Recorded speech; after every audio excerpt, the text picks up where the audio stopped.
Mungkin ada juga mahasiswa di luar dari mahasiswa KKN dan juga ada dosen di sini, dosen dari Unisi dan juga ada dosen dari luar Unisi. Mudah-mudahan nanti kita bisa sharing di sini yang tentunya kita memiliki tujuan yang sama, yakni meningkatkan kualitas dari diri kita masing-masing dalam penulisan artikel ilmiah yang akan dipublikasi di jurnal. Tadi sebenarnya saya agak sedikit kaget, Mbak. Di sini kok mahasiswa KKN yang ramai. Biasa kan mahasiswa kalau menulis satu karya ilmiah itu pada saat skripsi, ya, atau kalau S2 kan dia membuat tesis. Nah, di sini ternyata di Unisi ada program ya yang mana output dari KKN-nya adalah publikasi. Publikasinya tadi kalau tidak salah Pak Ridwan sampaikan adalah di jurnal penelitian ataupun jurnal yang berbentuk pengabdian kepada masyarakat.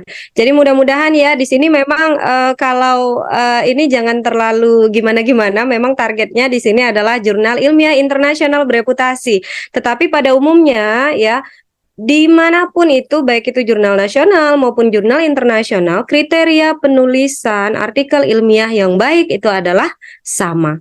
Ya, jadi kalau bisa kita dituntut untuk memahami yang lebih baiknya agar kita bisa mempersiapkan artikel kita sebaik mungkin.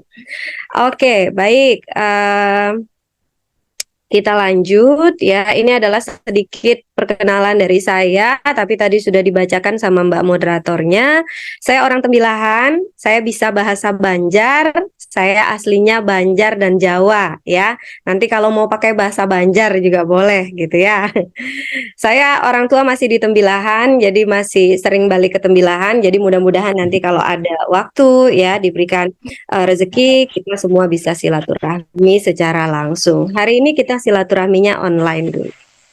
Oke, baik rekan-rekan sekalian, ya yang pertama ya saya overview terlebih dahulu untuk menyamakan persepsi kita terkait dengan artikel ilmiah, ya.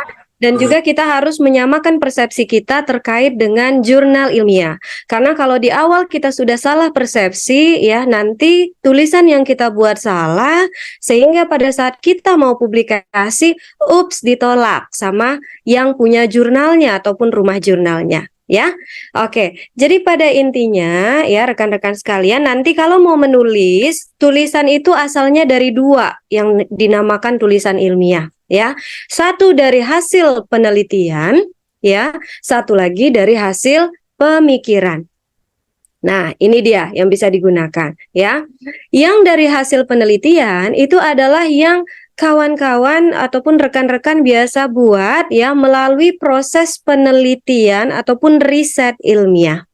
Ya, kalau misalnya kita bicaranya masalah penelitian, berarti ada metode-metode yang digunakan untuk memecahkan satu masalah ya dengan menggunakan metode ilmiah sehingga dapat hasil gitu.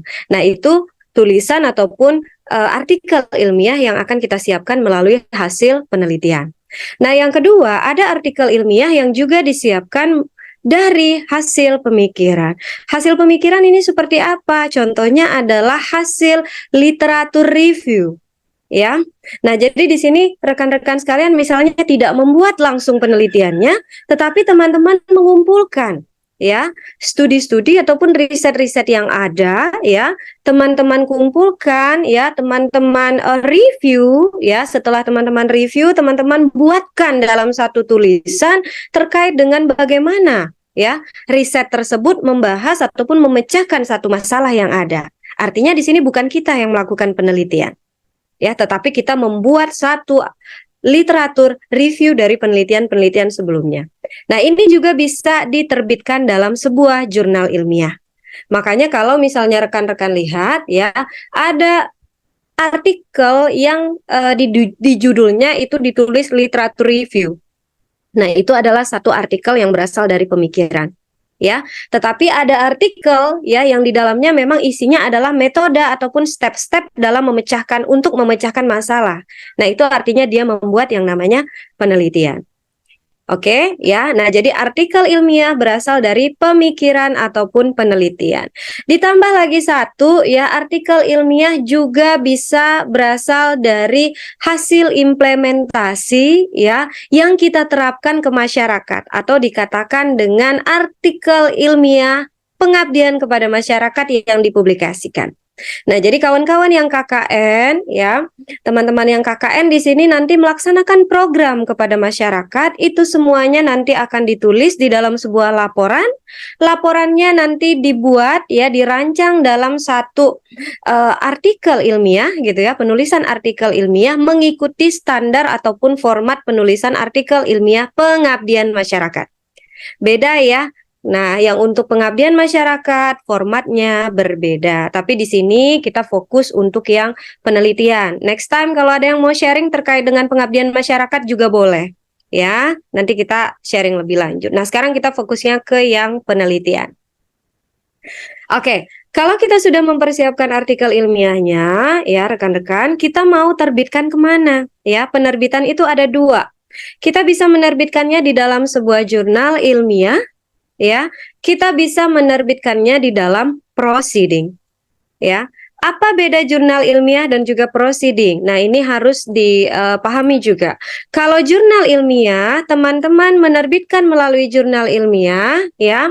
Ini nantinya tidak memerlukan presentasi, ya. Tetapi penerbitan dalam jurnal ilmiah melalui proses ataupun prosedur yang ditetapkan oleh editor jurnalnya.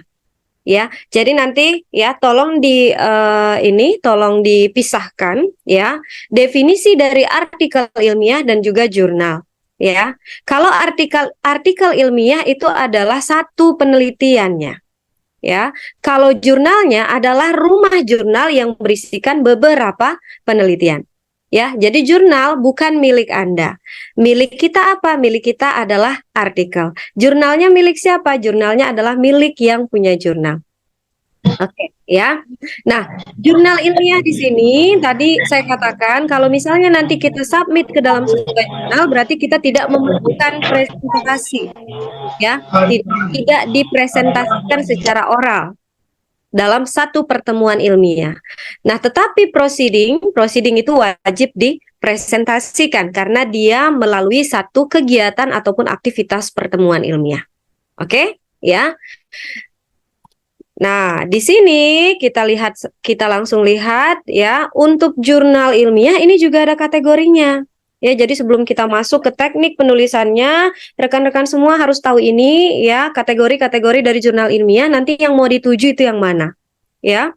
Jurnal ilmiah terbagi menjadi dua. Yang pertama ada jurnal nasional, yang kedua ada jurnal internasional. Ini mahasiswa mungkin masih pada ini ya, kalau mahasiswa sih memang masih belum familiar terhadap ini gitu, ataupun ada yang baru pertama mendengar gitu. Tapi pada saat nanti rekan-rekan sudah mempersiapkan artikelnya, sudah memulai mencari-cari kira-kira mau submit kemana, ya rekan-rekan wajib tahu ini. Ya, kalau sampai tidak tahu ini berarti nanti salah submit. Kalau salah submit tidak diterima di kampus. Konsekuensinya adalah berarti luaran dari hasil kerja Anda tidak diakui oleh pihak universitas, begitu ya. Makanya ini perlu kita ketahui betul-betul ya, apa saja kategori-kategori jurnal ilmiah dan kemana kita mau submitkan kita punya artikel ilmiah.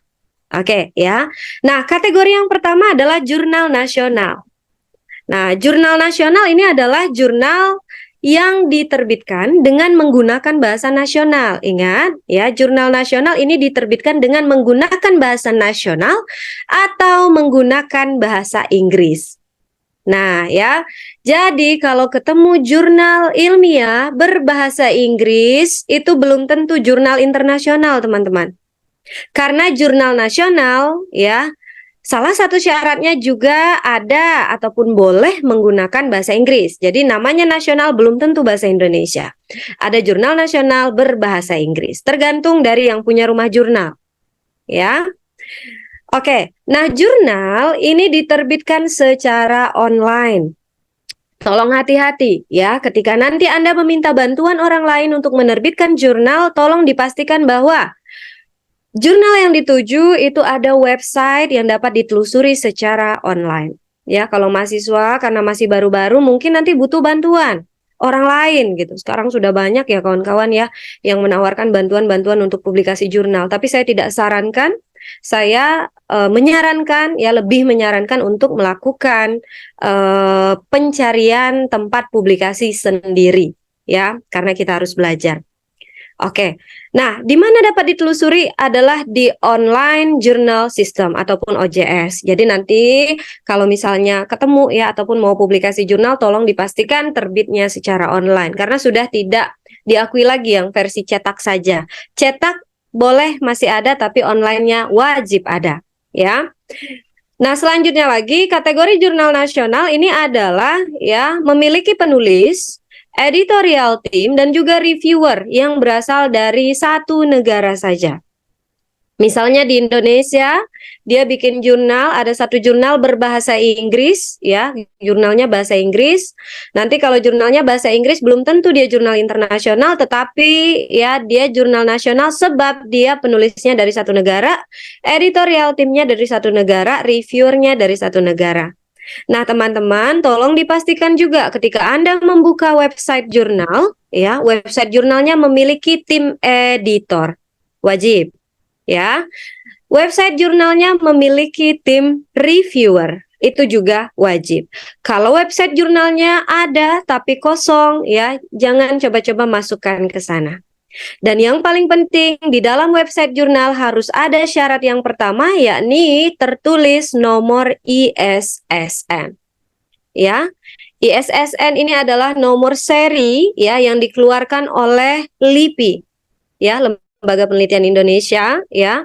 Tapi sekarang BRIN, kalau dulu LIPI, sekarang BRIN yang mengeluarkan, ya, Riset Nasional Indonesia, ya, untuk mengeluarkan nomor penyelenggara jurnal ilmiah yang ada di Indonesia. Nah, jadi ini nanti tolong dipastikan. Oke, nah untuk kategori jurnal nasional, ya rekan-rekan sekalian, jurnal nasional ini juga ada kategorinya. Ada kategori jurnal nasionalnya itu terakreditasi, ya sama seperti kampus ya. Kampus ada yang akreditasi, ya baik sekali, unggul. Jurnal juga begitu, ya. Ada akreditasi jurnal nasional ilmiah ataupun Arjuna yang akan mengakreditasi seluruh jurnal yang didaftarkan di Indonesia. Yang kedua adalah jurnal dengan kategori di luar dari terakreditasi. Artinya dia hanya nasional biasa ataupun tidak terakreditasi. Ya. Akreditasi juga ada peringkatnya, teman-teman, ya. Ada peringkatnya mulai dari akreditasi yang paling berkualitas ataupun paling bagus itu adalah akreditasi peringkat 1 dan 2. Kalau dosen-dosen ini mereka ketika publikasi ya ke jurnal ini ada angka kreditnya. Ya, nanti boleh silakan baca slide saya angka kredit untuk masing-masing ini jurnalnya ya. Dan angka kredit ini berfungsi pada saat dosen tersebut ya mengajukan kenaikan pangkat. Nah, jadi kalau dosen kan ada kenaikan pangkatnya ya, sehingga ke guru besar ya. Dalam kenaikan pangkatnya penelitiannya wajib dipublikasi. Ya, dan ada aturan-aturannya. Ya, aturan-aturannya silakan nanti Bapak Ibu baca lebih lengkapnya di POPAK. Tetapi informasinya pada bulan September ini akan keluar prosedur operasional untuk kenaikan angka kredit yang baru ya sesuai dengan Permenpan RB yang baru. Mudah-mudahan aturan yang baru ya bagi Bapak Ibu dosen semua yang ada di sini itu lebih memudahkan kita gitu ya untuk berkarir sebagai dosen hingga mencapai pangkat tertinggi di guru besar. Amin. Ya. Oke, nah rekan-rekan sekalian, akreditasi yang paling tinggi adalah akreditasi Sinta 1, di bawahnya ada yang Sinta 2, ya Sinta 1 dan Sinta 2 ini adalah golongan jurnal-jurnal yang high quality, ya. Di bawahnya lagi ada Sinta 3 dan juga Sinta 4, ya ini standar menengah, dan paling bawahnya ada Sinta 5 dan juga Sinta 6. Biasanya perguruan tinggi ataupun dosen-dosen ini menetapkan nilai tersendiri bagi mahasiswanya yang mampu terbit di jurnal terakreditasi. Ada yang menetapkan ya kalau misalnya terbit di jurnal terakreditasi Sinta 3 atau 4 itu berarti nilainya saya berikan A-, gitu. Kalau ada yang terbit di jurnal Sinta 1 ataupun Sinta 2 ini saya berikan nilainya A. Ada kampus yang membuat kebijakan demikian. Ada juga dosen ya yang membantu mahasiswa untuk menambahkan nilai ya ketika mahasiswanya mampu mempublikasinya di jurnal yang terakreditasi ya. Nah, yang kedua adalah jurnal nasional yang tidak terakreditasi. Yang tidak terakreditasi, ya ini tentu angka kreditnya lebih rendah, ya, dan juga nilainya lebih rendah, kualitasnya juga lebih rendah karena dia belum masuk ke dalam sertifikasi ataupun akreditasi, ya, akreditasi jurnal nasional. Jadi dia belum diuji kelayakannya oleh tim akreditasi jurnal. Nah, jadi ini yang penting yang harus kita perhatikan, jurnal nasional terakreditasi dan juga jurnal nasional yang tidak terakreditasi ini ada yang dalam bahasa Indonesia dan ada yang dalam bahasa Inggris. Tetapi untuk jurnal yang terakreditasi peringkat Sinta 1, teman-teman, ya, Sinta 1 ini ya rata-rata adalah jurnal internasional berbahasa Inggris, jadi kategorinya bukan nasional lagi. Kalau yang Sinta 1 ini sudah internasional, ya, tetapi karena dia sudah internasional, di nasional dia diakreditasi Sinta 1, ya. Yang di sini rata-rata itu sudah terakreditasi, sudah merupakan jurnal internasional yang terindeks pada database bereputasi, ya, pada database bereputasi. Nah, database bereputasi itu apa? Oke, kita lihat di sebelahnya, kategori jurnal internasional. Ya, jurnal internasional ini yang pertama ini pasti dituliskan dengan menggunakan bahasa Inggris ataupun dengan menggunakan bahasa PBB lainnya. Ya, ada bahasa yang terdaftar dalam bahasa PBB itu juga diakui sebagai jurnal internasional. Wajib memiliki ISSN, wajib terbit secara online, ya. Penulis, editorial tim, dan juga reviewer itu lebih dari 4 negara. Nah, ini bedanya. Kalau teman-teman masuk ke dalam satu website jurnal yang dilihat penulis, editor, sama reviewer cuman dari satu negara, Indonesia saja semua, berarti dia nasional. Kalau dilihat dari di sini ya penulis, editorial tim, dan juga reviewer itu sudah lebih dari 4 negara, maka kategorinya adalah jurnal internasional. Oke, ya. Jadi nanti silahkan ditentukan di sini saya mau terbit di mana. Oke, jurnal internasional itu yang pertama ada jurnal internasional yang bereputasi, ya, yang tadi kita cerita, ya, terindeks pada database bereputasi. Ada jurnal internasional terindeks saja, ada jurnal internasional di luar kategori 1 dan 2. Ya. Oke, jurnal internasional yang bereputasi ini pastilah jurnal yang terindeks pada database Scopus ataupun Web of Science. Mahasiswa mungkin di sini baru dengar Scopus, Web of Science, nanti boleh cari ataupun telusuri lebih lanjut apa sih sebenarnya dua ini gitu. Ya, secara umumnya saya beritahu bahwa Scopus dan juga Web of Science ini adalah satu lembaga pengindeks internasional, ya, yang mana mereka memiliki metadata jurnal-jurnal yang bereputasi. Jadi ketika jurnal kita, ya, masuk ke dalam indeksnya mereka, ya, karena mereka ini statusnya adalah bereputasi, maka jurnal kita juga ikut bereputasi karena jurnal kita telah dinyatakan layak dan memenuhi kualitas jurnal internasional bereputasi. Ya, ada Scopus, ada Web of Science ataupun WOS. Nanti boleh dicari informasinya sendiri untuk mendapatkan pembacaan yang lebih dalam lagi. Ya. Nah, yang kedua ada jurnal internasional yang terindeks juga. Ya, terindeks ini juga sama, terindeks Scopus atau WOS.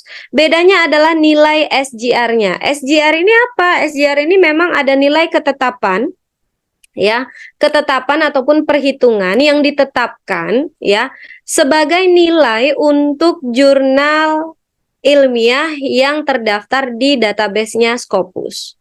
Ya, ada namanya SGR ataupun Simago Journal Rank. Jadi dari SGR, ya, seluruh jurnal yang ada di dunia itu nanti akan di-ranking. Siapa yang paling berkualitas, ya, sampai yang bawahnya. Ya. Nah, ranking itu nantinya menunjukkan nilai. Kalau nilainya paling sedikit 0,15 berarti dia bereputasi. Kalau dia di bawah 0,15 berarti dia terindeks saja pada database bereputasi tapi dia bukan di kategori bereputasi. Ya, makanya Bapak Ibu dosen kalau masuk ke dalam jurnal internasional yang bereputasi, kumnya ataupun angka kreditnya sampai 40. Kalau masuknya ke internasional biasa, angka kreditnya hanya 30. Tapi dia sama-sama terindeks Scopus ataupun Web of Science dengan syarat SGR-nya 0,15 di atas atau di bawah tadi, dan JF Journal Impact Factor-nya 0,05. ya. Informasi tentang SJR dan juga JIF ini bisa kita dapatkan banyak, ya. Kalau perhitungannya dihitungkan di sini tidak selesai nanti nih webinar, ya. Ini perhitungannya dengan menggunakan perhitungan total citasi, ya, dan juga total jurnal yang ada di dalam kategori tersebut, ya. Oke, ini jurnal internasional bereputasi dan internasional terindex. Yang ketiga adalah jurnal internasional biasa di luar kategori 1 dan 2. Ini biasanya terindeks pada Copernicus, ya. Banyaknya bahasa-bahasa asing gitu ya. Ada yang terindeks pada CABI, ya. Dan juga jurnal internasional yang terindeks pada pengindeks internasional lainnya. Nah, jadi rekan-rekan sekalian, silahkan nanti disiapkan papernya ataupun artikel ilmiahnya, ya, ataupun manuskripnya. Jadi bahasanya nanti bisa paper, bisa artikel ilmiah, bisa manuskrip, sama saja semuanya, ya, menunjukkan hasil karya ilmiah Anda, ya. Dan nanti silahkan tetapkan tujuannya. Oke, ya, mau ke jurnal nasional ataupun jurnal internasional, ya. Biaya, ada yang dikenakan biaya, ada juga yang free. Tetapi kalau yang free, ya, tentu saja membutuhkan ekstra, ya, ekstra kerja keras untuk dapat masuk ke dalamnya karena saingan kita banyak dan mereka membuka peluang hanya sedikit, ya. Tetapi kalau yang berbayar, ya, berbayar itu tergantung, ya, tergantung juga dikarenakan kebutuhan untuk publikasi paper ini banyak, ya. Kadang-kadang yang berbayar ini juga lama, ngantrinya lama, ya, habis itu reviewnya ketat dan lain-lain, ya. Tetapi kalau targetnya hanya jurnal nasional yang tidak terakreditasi atau jurnal nasional Sinta 6, Sinta 5, ya, ini banyak peluang-peluang untuk kawan-kawan mahasiswa.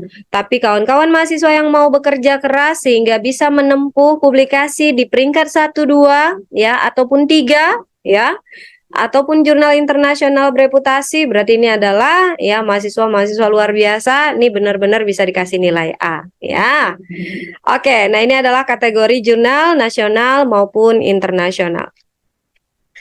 Nah, yang berikutnya ini tadi kan saya katakan kalau jurnal tidak perlu presentasi, Anda hanya perlu menyiapkan naskah sebaik mungkin, ya, artikel ilmiah sebaik mungkin, nanti melalui proses review.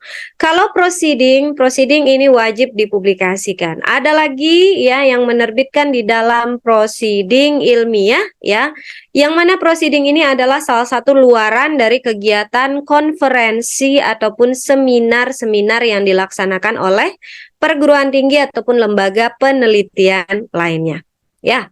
Jadi kalau proceeding, ya, proceeding ini sama, penulisannya sama, struktur artikel ilmiahnya sama. Nanti kita akan lihat struktur artikel ilmiah, ya.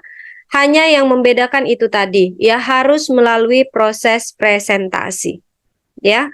Proses reviewnya juga sama, tetapi proceeding ini biasanya kalau proceeding yang biasa, ya, tidak terlalu ketat, ya, dibanding dengan jurnal, ya, karena jumlah halaman kalau proceeding masih bisa lebih sedikit lagi, ya. Tetapi kalau misalnya proceedingnya terindeks pada database yang bereputasi juga seperti IEEE, ya, IOP, AIP Publishing, Atlantis Press dan lain-lain, ya, ini juga akan melalui proses review yang lumayan. Ya, jadi nanti silahkan dipilih mau menerbitkan di jurnal ataupun menerbitkan di proceeding. Proceeding, ya, pasti namanya proceeding. Ya, kalau Anda membuka websitenya namanya pasti proceeding. Jurnal ketika kita buka websitenya, ya, namanya pasti jurnal. Itu saja yang membedakannya. Kalau yang proceeding, ya, nanti akan ada informasi tentang kegiatan konferensi ataupun seminarnya. Kalau jurnal tidak ada. Jurnal terbitnya berkala, 1 tahun bisa 2 kali, ya. 1 tahun bisa, kalau bulanan berarti 12 kali, 1 tahun bisa 3 kali tergantung dari penerbit jurnalnya, ya. Oke, nah ini sekilas terkait dengan apa yang harus kita pahami sebelum kita mempublikasi artikel kita ke dalam satu jurnal ilmiah. Nah, sekarang kawan-kawan sekalian, ya, baik rekan-rekan dosen maupun rekan-rekan mahasiswa yang sedang sedang KKN, ya, mohon maaf sedang KKN, ya, mungkin bisa diangsur nanti yang harus dipersiapkan sebelum Anda melakukan penelitian ataupun menulis. Oke, Apa yang harus kita persiapkan sebelum melakukan penelitian ataupun menulis, apalagi ketika kita menginginkan tulisan kita untuk diakui ya secara nasional maupun internasional melalui sebuah publikasi. Ya, ketika kita menulis, kawan-kawan sekalian, ini sebenarnya nggak boleh asal-asal menulis. Ya, ketika kita mau bikin penelitian, ya nggak boleh asal-asal mau bikin penelitian. Ya, untuk menulis dan juga membuat penelitian, ada hal ya yang sebelumnya harus Anda ketahui ya dan juga harus Anda pahami ya sehingga Anda kaya gitu kan akan hal tersebut dan Anda mampu membuat satu penelitian yang memang betul-betul bermanfaat ya. Apa itu yang pertama, ketika kita mau bikin penelitian, kita harus menemukan hal baru, ya. Kawan-kawan, yang namanya riset itu adalah sebuah pengembangan. Kalau Anda hanya mengulang penelitian, ya, orang lain ataupun penelitian-penelitian tahun-tahun sebelumnya,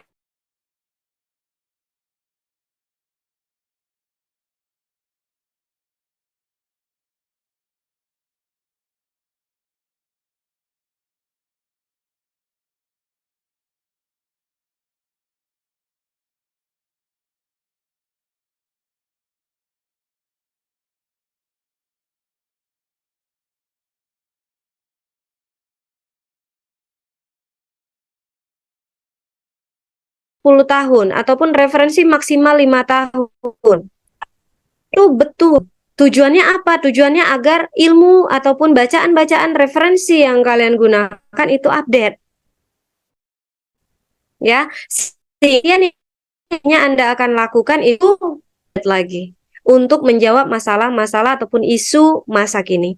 Makanya nanti kalau bikin Google Scholar, buka Google Scholar mencari referensi ataupun buka yang lainnya, silakan difilter tahunnya.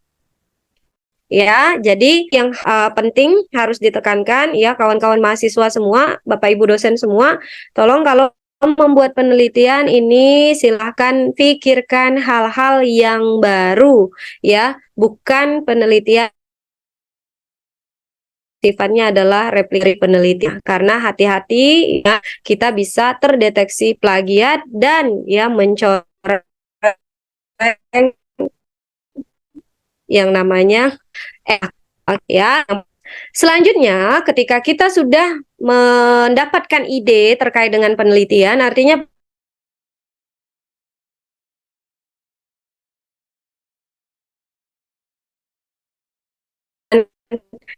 ilmiah ya. Nah, ini adalah terkait dengan sistematika penulis artikel ya teman. Artikel ilmiah yang pertama dimulai dari title page ataupun bagian judul, yang kedua ada abstrak, yang ketiga ada introduction, yang keempat ada literatur review, yang kelima ada metodologi, results and discussion, ada conclusion, ada acknowledgement. Ini adalah optional ya, depend on author ya, perlu atau tidak untuk menyampaikan ucapan terima kasih. Selanjutnya ada references dan juga appendix, sifatnya adalah optional, tetapi banyak ataupun beberapa jurnal ilmiah internasional yang bereputasi mereka akan mintakan appendix kita. Ya, appendix adalah lampiran. Oke. Nah, ya, kita mulai dari yang pertama dulu. Saya mulaikan dari yang sini ya, tetapi kalau misalnya nanti pada saat implementasinya biasanya kalau judul itu kita tetapkan di akhir juga nggak apa-apa. Kita siapkan tulisannya dulu ya, baru judul kita buat di akhir. Abstrak juga kita buat di akhir, tidak apa-apa ya. Tetapi ya di sini saya coba jelaskan secara runtut saja, mulai dari atas dulu ya. Yang atas adalah bagian judulnya ya. Oke ya. Untuk bagian judul, apa saja yang harus kita persiapkan agar naskah kita bisa diterima ya, teman-teman ya, agar naskah kita bisa diterima oleh publisher jurnal ya.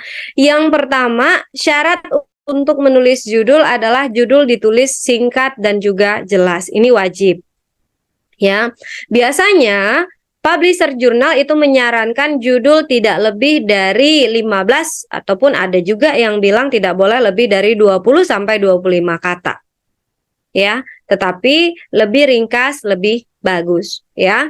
Nah, yang kedua, judul juga memberikan kemudahan kepada pembaca. Betul ya, di mana-mana kalau misalnya kita mau menampilkan judul, judulnya harus mudah dipahami. Ya, dan judul di sini ya ditampilkan secara menarik. Menariknya dari mana? Anda tampilkan ya poin ataupun variabel ataupun kata kunci penelitian Anda yang menarik, yang baru tadi. Tadi kan di awal sudah mencari satu hal yang baru, tampilkan keywords yang baru itu di dalam judul penelitian Anda. Sehingga nanti diplikasi banyak yang mensit penelitian Anda. Nah, ini harus diperhatikan. Ya. Nah, judul yang paling penting adalah tolong dibedakan judul proposal dengan judul publikasi. Proposal itu sifatnya rencana, rekan-rekan. Ya. Kalau publikasi ini sudah mencakup semua hasil penelitian, ya. Contohnya begini, ada judul proposal ya, the effect of technology adoption on the SMA performance. Jadi dia mau lihat ya, katanya di judul ini pengaruh teknologi terhadap UMKM. Ya, dari judul ini masih terlihat ya bahwa oh ternyata pengaruh teknologi, adopsi teknologi terhadap UMKM ini masih belum menempuh hasil gitu. Mas ada di sini sih bahwa oh ini masih melakukan ujian, hasilnya belum tahu seperti apa. Gitu. Nah, kalau masih seperti ini kan berarti ini masih sebuah proposal ataupun rencana. Ya, biasanya the effect of technology adoption on SMA performance itu biasanya proposal, judul proposal ataupun judul skripsi. Ya. Nah, untuk publikasi jurnal, judulnya ini bisa kita modifikasi karena judul juga harus menampakkan apa keseluruhan dari isi jurnalnya atau penelitiannya. Ya, nah judul yang di atas bisa kita rubah menjadi Technology Adoption Strategy in Improving SMA Performance. Ya, jadi bagaimana kalau judulnya berubah menjadi ini? Artinya ada strategi adopsi teknologi untuk meningkatkan SMA Performance. Artinya judulnya sudah lebih aplikatif lagi, ya. Atau judulnya bisa juga menjadi Information Technology Adoption on SMA in Indonesia. Ya, kenapa dikatakan di Indonesia? Karena di sini jangan memuat judul dengan nama tempat ataupun daerah yang terlalu spesifik. Anda tidak perlu memasukkan judul dengan nama-nama seperti nama daerah desa, ya, ataupun nama kelurahan dan lain-lain, tidak. Ya, kalau judul dan penelitian ya itu cukup dibuat secara saja ya.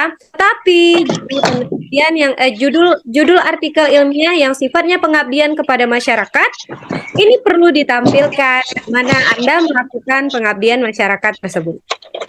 Ya, beda ya antara artikel penelitian dan juga artikel pengabdian masyarakat. Kalau pengabdian masyarakat itu memang sudah diimplementasikan di masyarakat desa mana gitu. Nggak apa-apa ditulis judulnya. Ya, tapi kalau penelitian tidak perlu. Oke, nah di sebelah kanan ini ada beberapa contoh judul penelitian ya. Kalau rekan-rekan lihat di sini judul penelitian yang telah dipublikasi di jurnal-jurnal internasional bereputasi itu biasanya lebih simpel. Coba perhatikan di sini ya. Business customers readiness to adopt manufacturers new services ya. Nih, lebih simpel judulnya seperti ini. Padahal ya populasi dan sampelnya nah itu di mana? Tapi di judul dibuat secara umum saja. Kalau orang mau baca lebih ke apa ya? Yang selanjutnya influence of technology and of e-learning gitu. Nah, ini populasi ataupun sampel penelitian kita juga di mana tetapi judulnya dibuat secara lebih luas. Nah, jadi intinya di sini kalau mau jurnal kita diterima untuk publikasi itu tolong siapkan judul yang betul-betul dapat menarik para reviewer. Ya, jangan terlalu panjang, jangan terlalu spesifik nama tempat, nama lokasi, nama daerah, tetapi judul munculkan hal-hal ataupun poin-poin penting penelitian Anda yang Anda anggap baru, ya, yang tentunya menjawab kondisi-kondisi ataupun persoalan-persoalan yang ada di penelitian Anda. Ya, jadi ini adalah strategi untuk penulisan judul penelitian.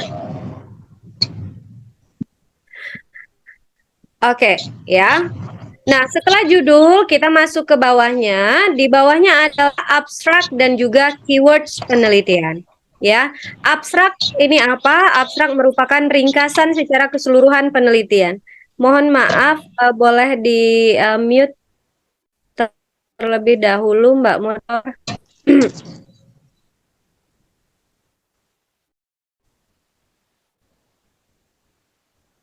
Oke, terima kasih.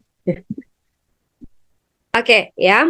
Nah, yang selanjutnya ada bagian abstrak dan juga keywords penelitian. Abstrak ini adalah satu ringkasan penelitian yang akan memberikan kemudahan bagi pembaca untuk mengetahui penelitiannya sebenarnya tentang apa dari awal sampai mendapatkan hasilnya, ya. Dan abstrak dibuat secara ringkas hanya berkisar 150 hingga 250 kata.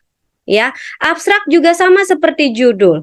Ya, semua kita semua harus menyajikan abstrak sebaik mungkin yang dapat menarik ya para reviewer agar mau menerima naskah kita untuk dipublikasikan di jurnal mereka. Ya. Nah, abstrak ini terdiri dari dua.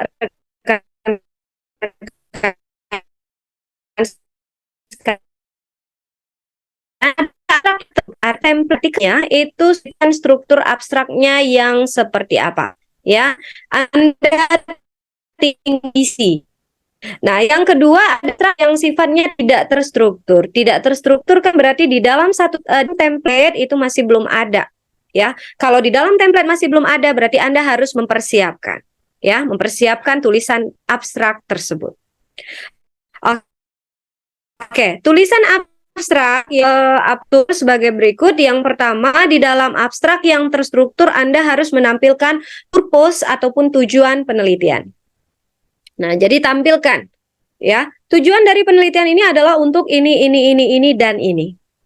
Ya, setelah tujuan penelitian Anda tampilkan desain metodologi ataupun approach ya ataupun pendekatan yang digunakan untuk menjawab masalah penelitian dan juga melaksanakan tujuan dari penelitian Anda. Ya. Nah, yang ketiga baru kita jelaskan findings ataupun temuan ataupun hasil dari penelitian kita.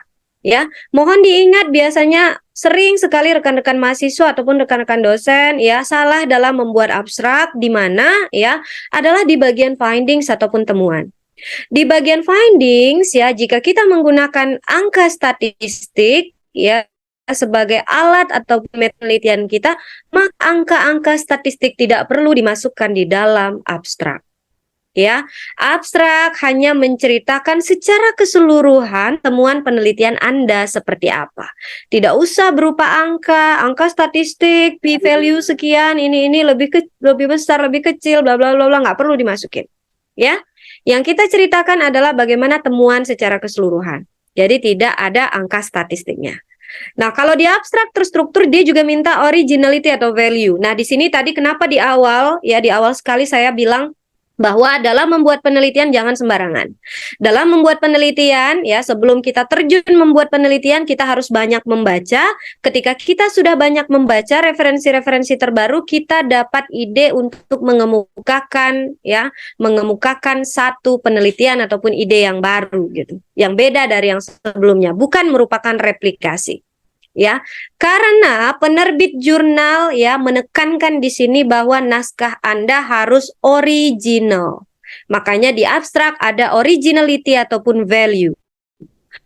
Apa nilai dan juga originalitas dari penelitian Anda yang Anda tonjolkan dalam penelitian ini? Silahkan dinyatakan di sini.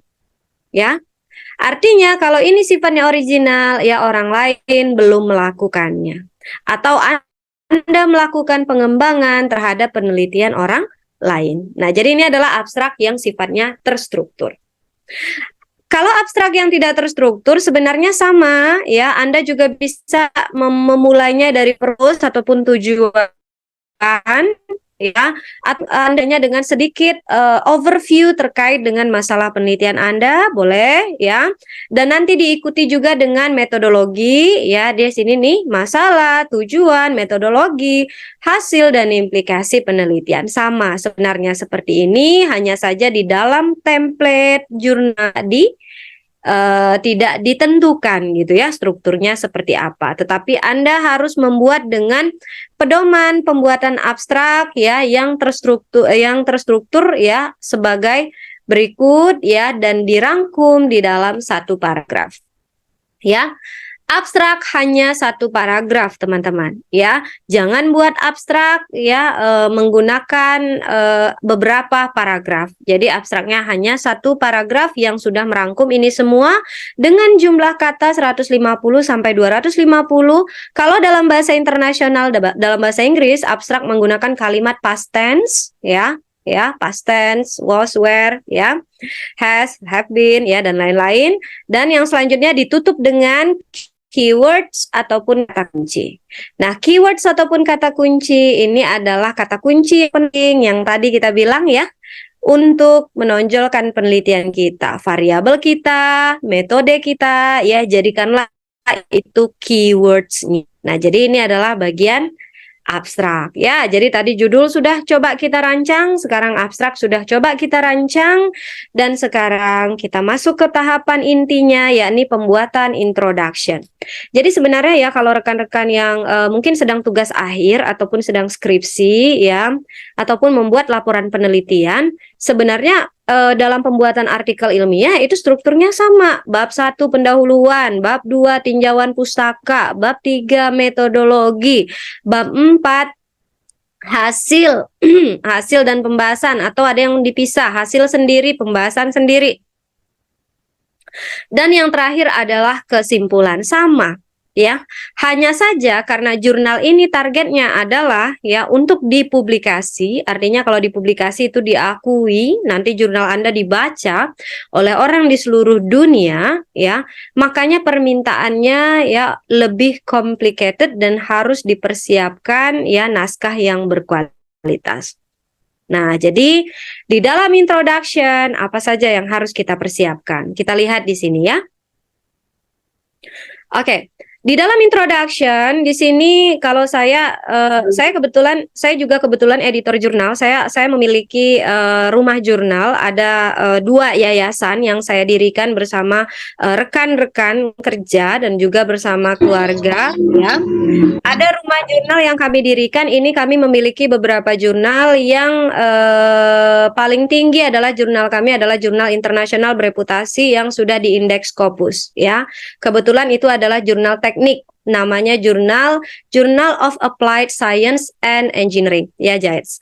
Nah, jadi untuk jurnal-jurnal yang kami miliki ini tentu saja saya sering mendapatkan pengalaman-pengalaman dalam menerima paper-paper ataupun artikel-artikel ilmiah yang masuk. Nah, biasanya artikel-artikel ilmiah yang masuk itu setelah direview oleh editor dulu, habis itu oleh reviewer ya, kelemahannya sama ya. Semua rata-rata kelemahannya adalah bagi introduction. Ya, jadi kalau adik-adik semua di sini ujian skripsi ya, itu pasti yang akan dicecar oleh penguji adalah bagian bab 1 pendahuluan. Betul ya. Reviewer jurnal juga akan teliti sekali untuk memperhatikan bab 1 bagian introduction ataupun pendahuluan kita. Ya.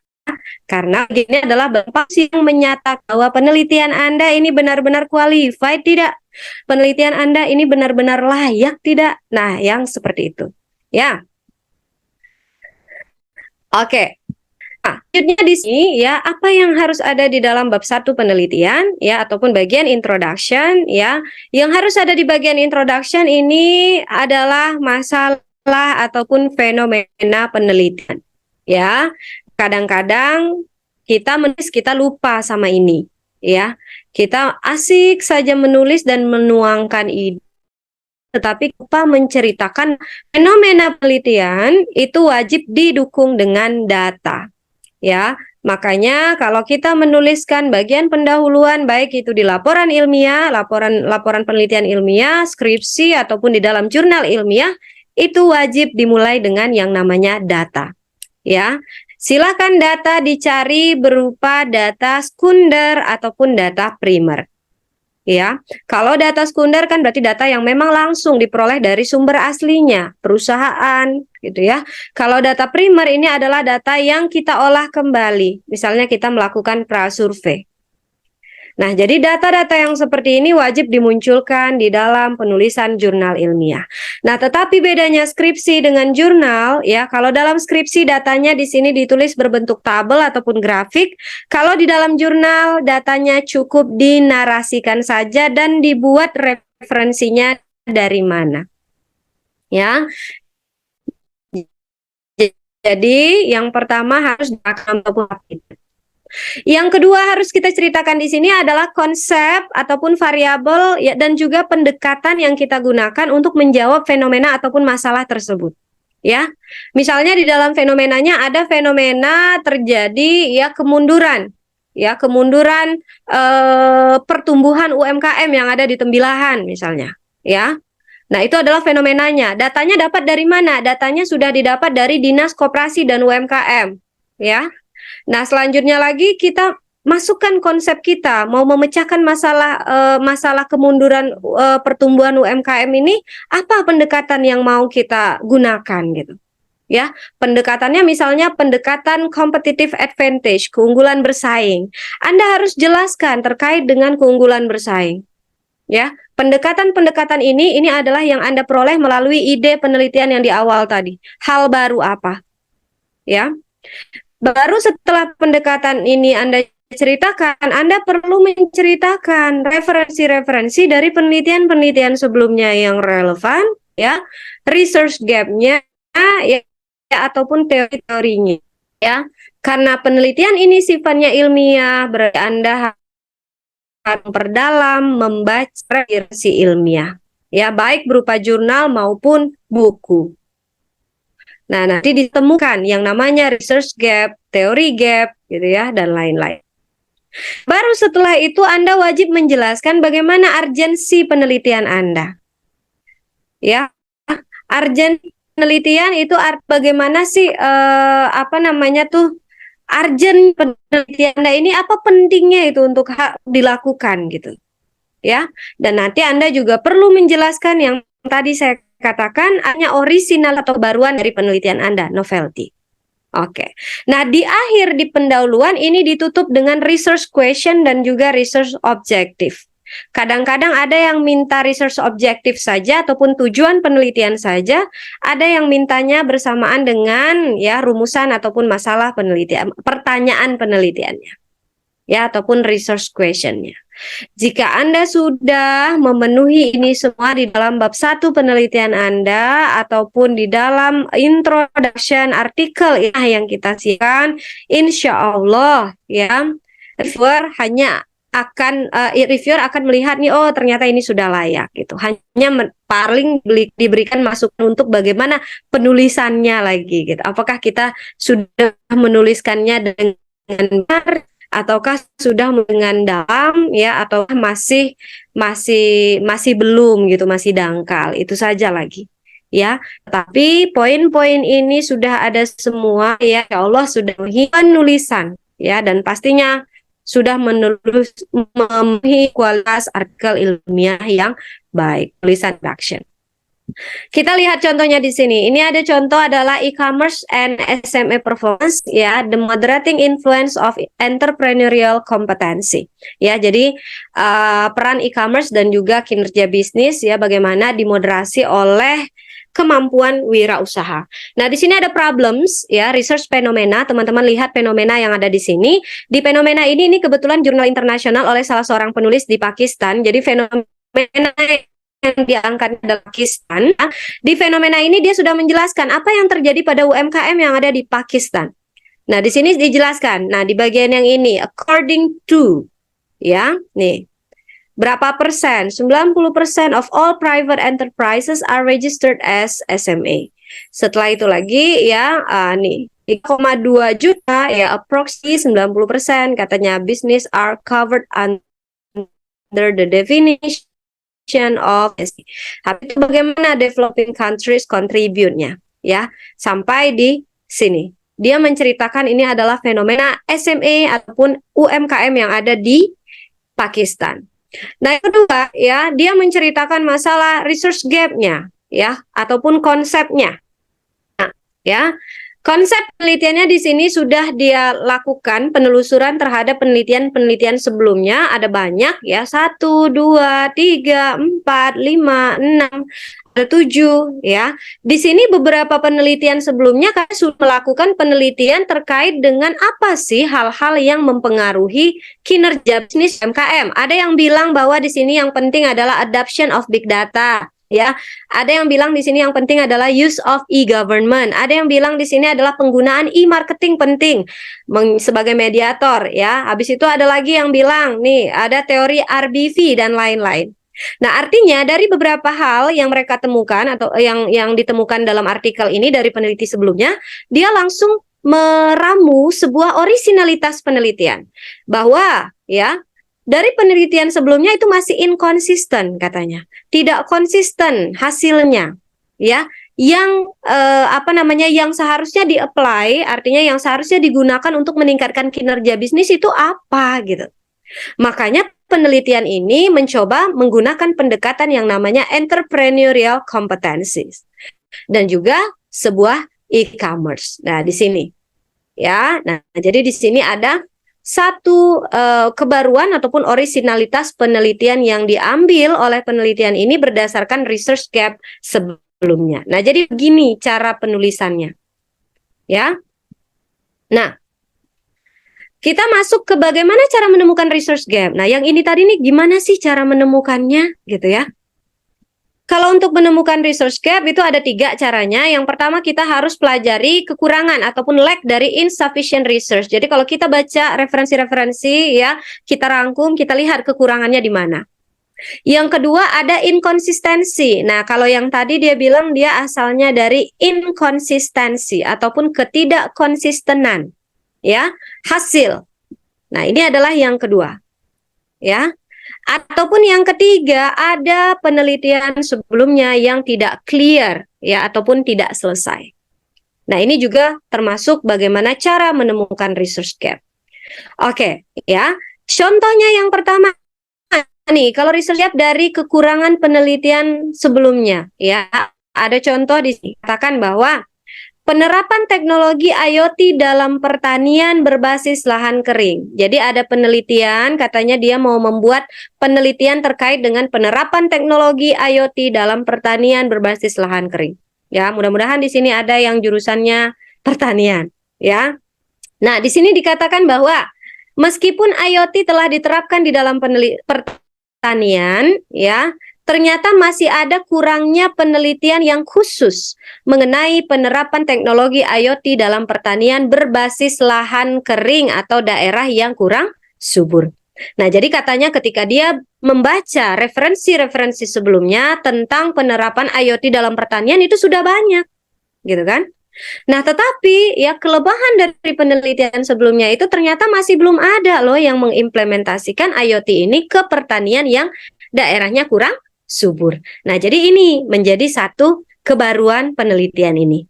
Ya, dari research gap sebelumnya. Ya. Intinya di sini harus banyak baca jurnal, kawan-kawan. Kalau teman-teman tidak membaca jurnal ataupun sedikit referensi jurnal, maka untuk menemukan research gap ini ya sulit gitu. Ya. Saya kebetulan kalau mahasiswa, ya mahasiswa saya yang sedang skripsi, ya itu saya minta tabulasikan di dalam tabel berapa jurnal yang dibaca oleh mereka terkait dengan judul penelitian mereka yang mereka merencanakan gitu ya. Setelah mereka meramu di dalam tabel, mereka wajib melihat perbedaannya dari misalnya mereka ketemunya ada 20 jurnal, 20 artikel jurnal ataupun 15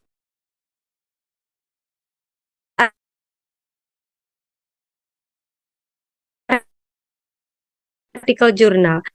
Nah, kalau inconsistency of the previous research ini contohnya seperti yang tadi sebelumnya itu kan ada yang tadi adoption of technology tadi sebelumnya ada yang menggunakan variabel ya dan variabel yang berbeda ini memiliki hasil penelitian yang berbeda, makanya dia tidak konsisten, artinya dia masuk sebagai orang baru ya untuk menengahi ketidakkonsistenan tersebut dengan menggunakan ya.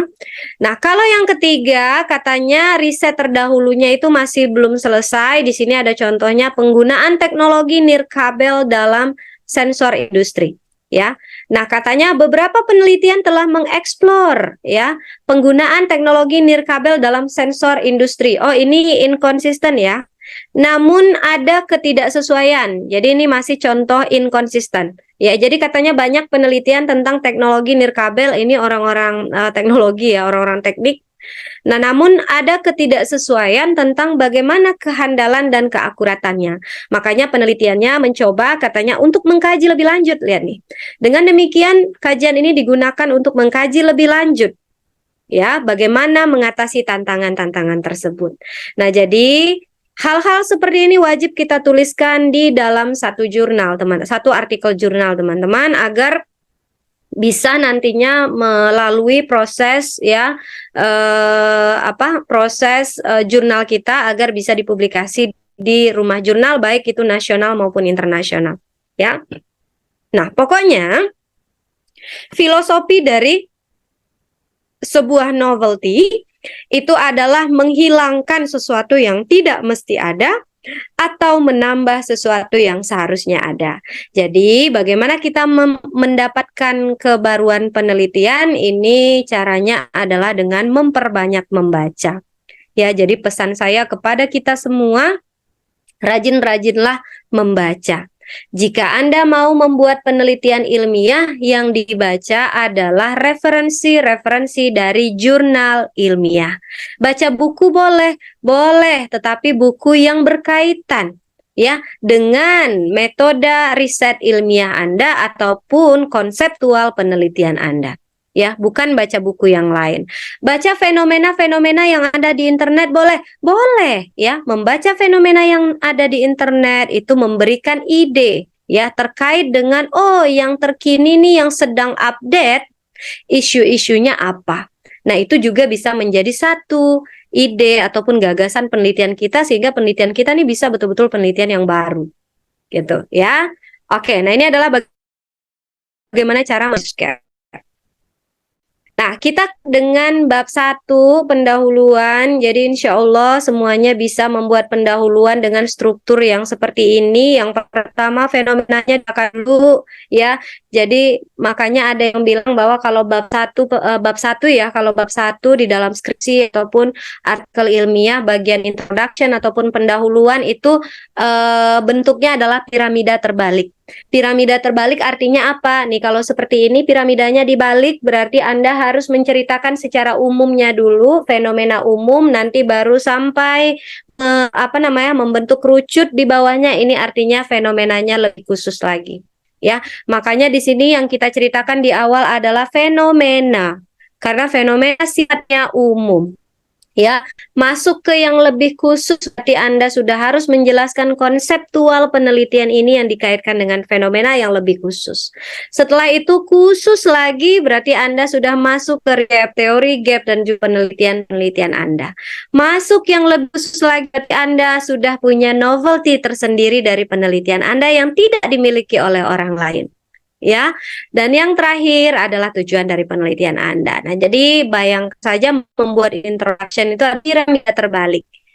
Jangan kita balik, ya piramidanya terbalik seperti ini, tapi penulisannya jangan kita balik-balik gitu. Jangan tujuan dulu di atas, ya. Jangan penalti tiba di bawah. Nah, itu langsung disalahkan oleh dosen pembimbing, penguji, ya, maupun oleh reviewer jurnalnya. Jadi ini yang harus ditekankan. Ada bagian literatur review ataupun theoretical background. Jadi nanti ada berapa ya kawan-kawan kalau ada berapa yang menggunakan literatur review, ada yang tidak menggunakan literatur review. Kalau tidak menggunakan literatur review berarti konsep-konsep penelitian itu sudah dibahas di pendahuluan. Nah, jadi di bagian pendahuluannya agak lebih panjang dia.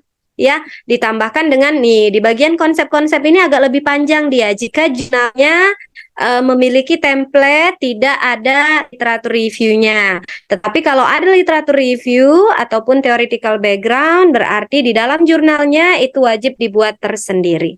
Oke, apa saja isi literatur review ataupun theoretical background? Nah, ini sedikit berbeda antara tesis dengan jurnal. Kalau di tesis, literatur review ya ataupun tinjauan pustaka itu terkait teori-teori dan teori semuanya. Sampai di akhirnya baru pengembangan hipotesis. Nah, kalau di jurnal itu tidak masukkan teori dengan banyak gitu ya. Yang paling penting di dalam jurnal yang harus Anda masukkan ke bagian literatur review ini adalah SOTA namanya, ataupun state of the art. Ya, state of the art ini adalah bagaimana perkembangan penelitian, ya, perkembangan penelitian mulai dari dulu sampai sekarang sehingga Anda bisa menyimpulkan bahwa penelitian Anda ini adalah penelitian yang terbarukan, ya, yang memiliki orisinalitas, ya. Nah, yang selanjutnya penelusuran pustaka bertujuan untuk menghindari duplikasi dari pelaksanaan penelitian, ya. Jadi tolong hati-hati dalam membuat